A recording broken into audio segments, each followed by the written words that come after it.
Welcome to exam के time. आज है 24 अक्टूबर और आज के दिन करंट अफेयर के जितने भी महत्वपूर्ण प्रश्न बन सकते हैं वे सारे प्रश्न आज के इस वीडियो में डिस्कस किए जाएंगे और प्रत्येक प्रश्न से रिलेटेड कुछ महत्वपूर्ण पॉइंट भी आप सभी को बताया जाएगा, इसलिए पूरा वीडियो ध्यान से देखिएगा, थोड़ा भी स्किप मत करिएगा।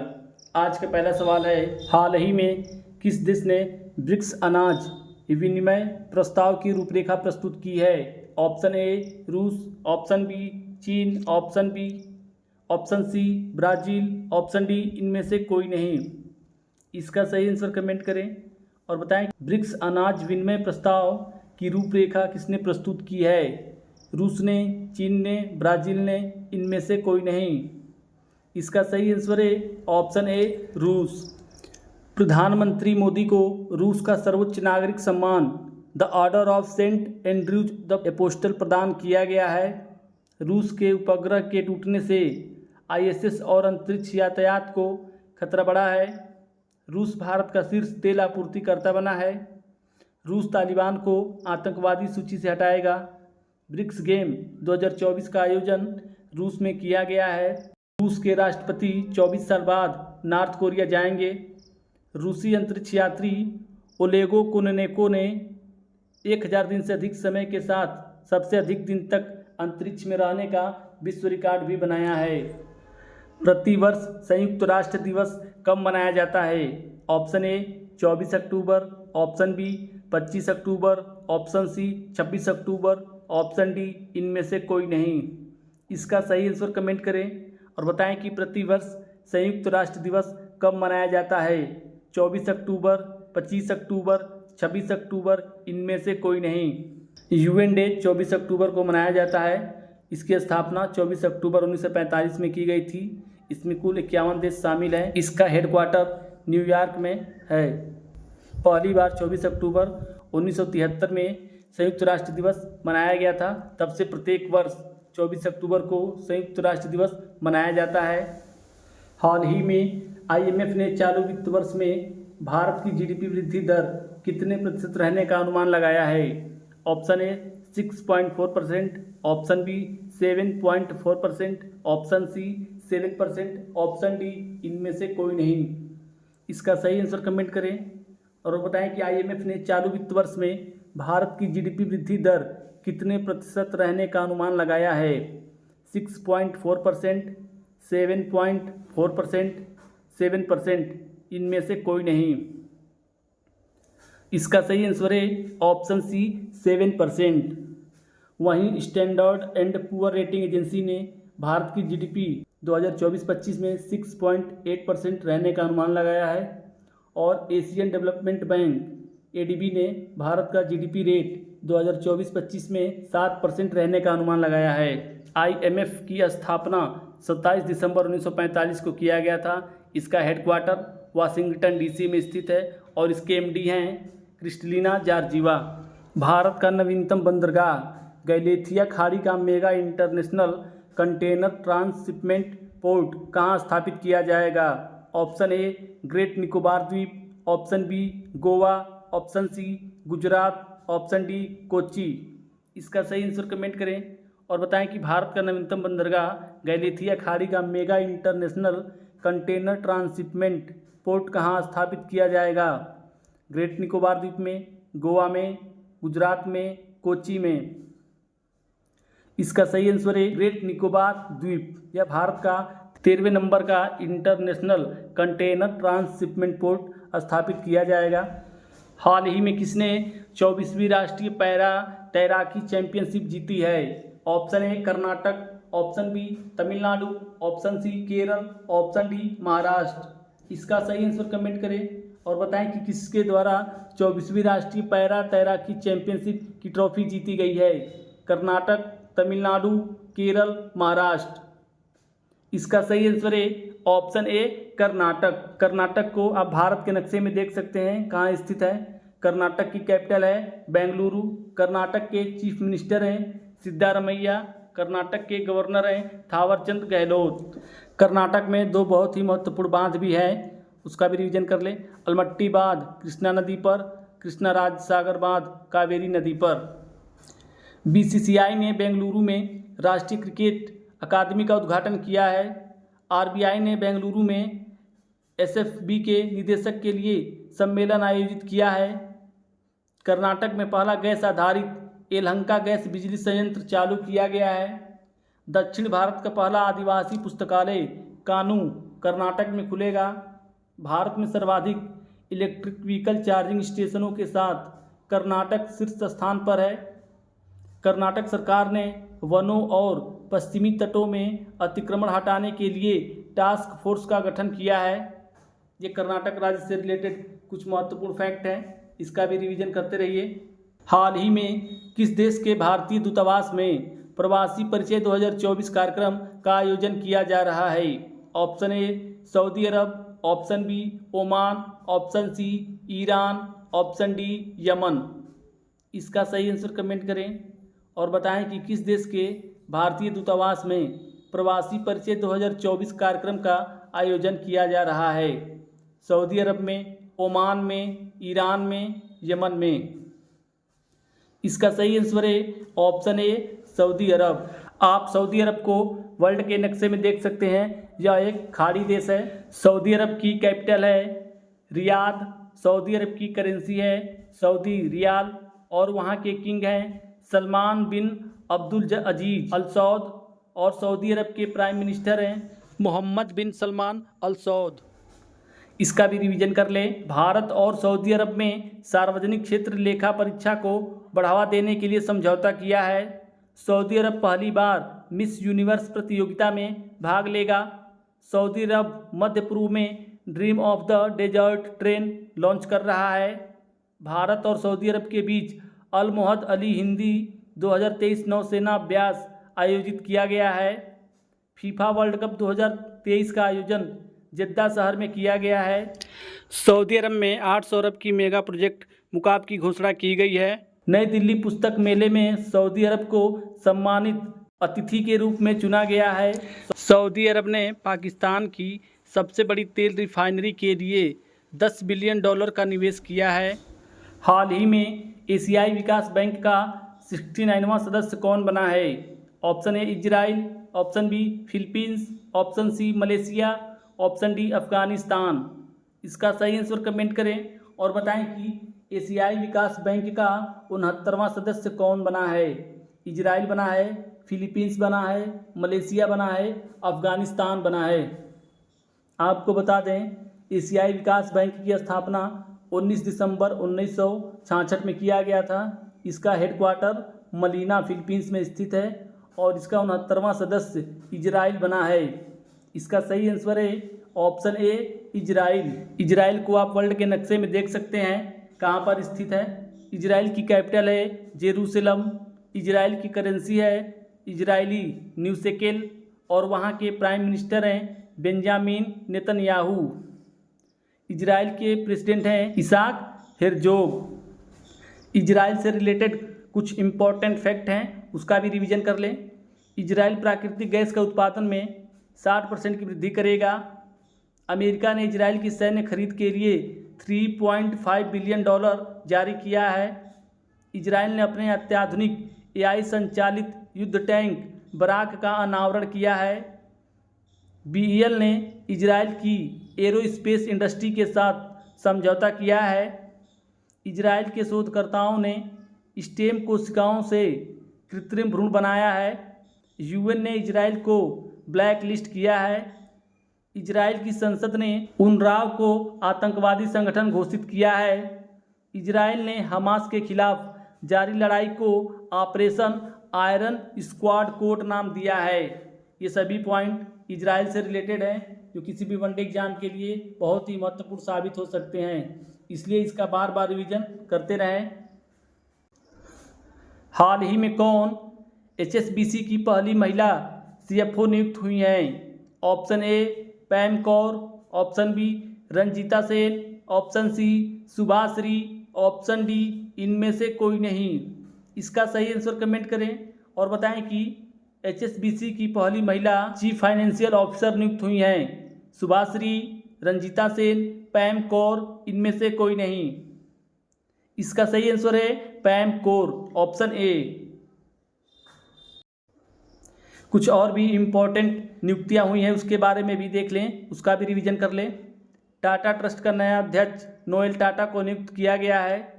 जस्टिस शमीम अहमद ने मद्रास उच्च न्यायालय के न्यायाधीश के रूप में शपथ ली है।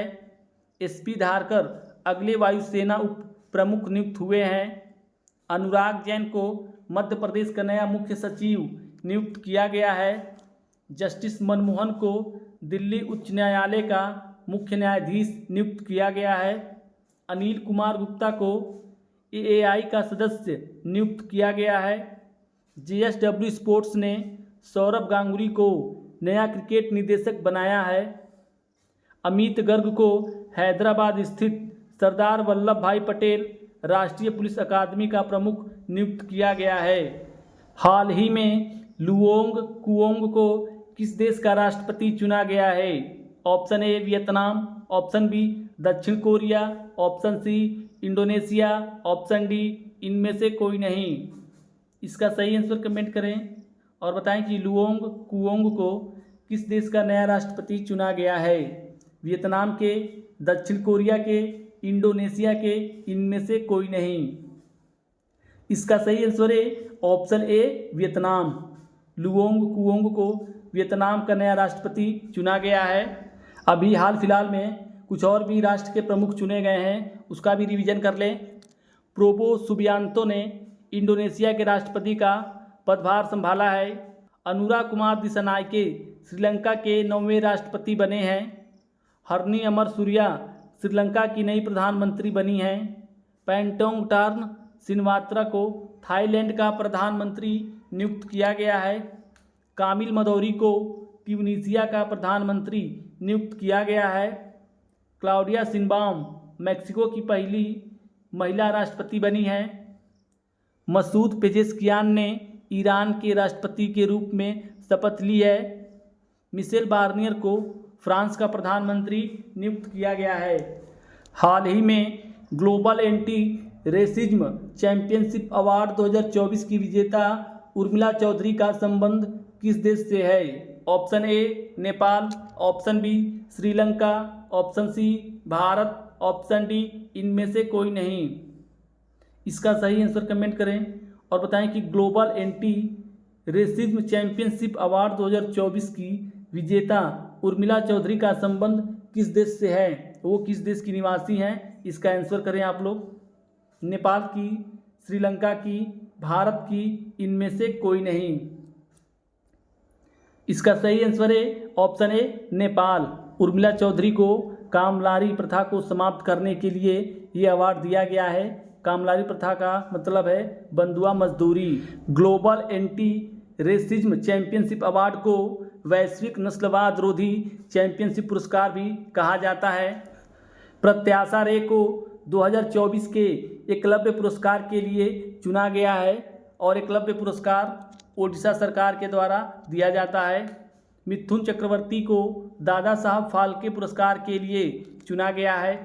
लापता लेडीज फिल्म 97वें ऑस्कर पुरस्कारों के लिए नामांकित हुई है। रिया सिंघा ने मिस यूनिवर्स इंडिया 2024 का खिताब जीता है। गिनीज वर्ल्ड रिकॉर्ड्स द्वारा भारतीय फिल्म उद्योग में उत्कृष्ट अभिनेता के पुरस्कार से चिरंजीवी को सम्मानित किया गया है। ICC life time achievement award 2023 से दीपक सी मेहता को सम्मानित किया गया है। शाहरुख खान ने आईफा अवार्ड 2024 में सर्वश्रेष्ठ अभिनेता का पुरस्कार अपने नाम किया है। ये सभी पुरस्कार बहुत ही महत्वपूर्ण हैं किसी भी वनडे एग्जाम के लिए, इसलिए इसका बार बार रिवीजन करते रहिए। जितना अधिक से अधिक बार आप रिवीजन करेंगे उतना ही आसानी से आपको चीज़ें याद होती जाएंगी। हाल ही में शिक्षकों के लिए आर्टिफिशियल इंटेलिजेंस संचालित डिजिटल सहायक किसने लॉन्च किया है? Option A Kerala, option B Karnataka, option C Telangana, option D Andhra Pradesh. इसका सही आंसर कमेंट करें और बताएं कि शिक्षकों के लिए एआई संचालित डिजिटल सहायक किसने लॉन्च किया है? केरल, कर्नाटक, तेलंगाना, आंध्र प्रदेश।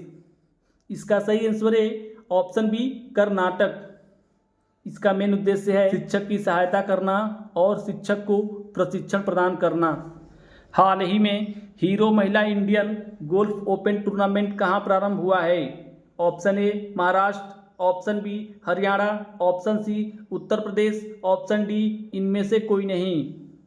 इसका सही आंसर कमेंट करें और बताएं कि हीरो महिला इंडियन गोल्फ ओपन टूर्नामेंट 2024 कहाँ प्रारंभ हुआ है? महाराष्ट्र में, हरियाणा में, उत्तर प्रदेश में, इनमें से कोई नहीं। हीरो महिला इंडियन गोल्फ ओपन टूर्नामेंट इस बार 16वें नंबर का है। इसका आयोजक गुरुग्राम हरियाणा में किया जा रहा है। इसमें कुल 31 देशों के 114 खिलाड़ी पार्टिसिपेट करेंगे। भारत का प्रतिनिधित्व दीक्षा डांगर करेंगी। भारत की पहली महिला जिन्होंने गोल्फ ओपन टूर्नामेंट जीता है उनका नाम है आदिति अशोक 2016 में।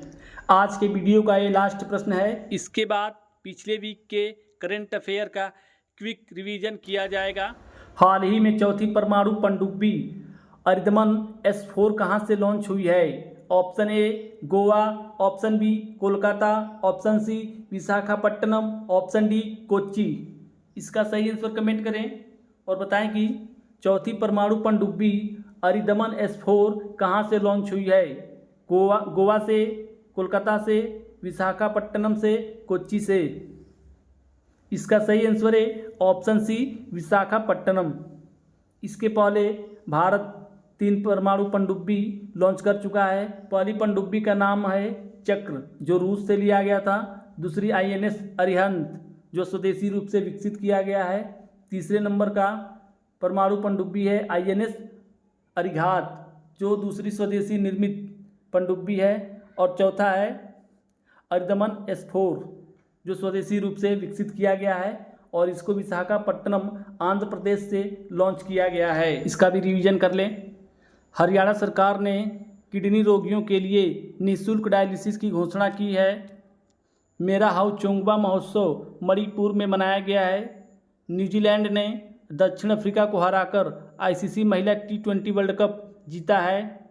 कर्नाटक सरकार ने आवासीय विद्यालयों का नाम महर्षि वाल्मीकि के नाम पर रखने की घोषणा की है।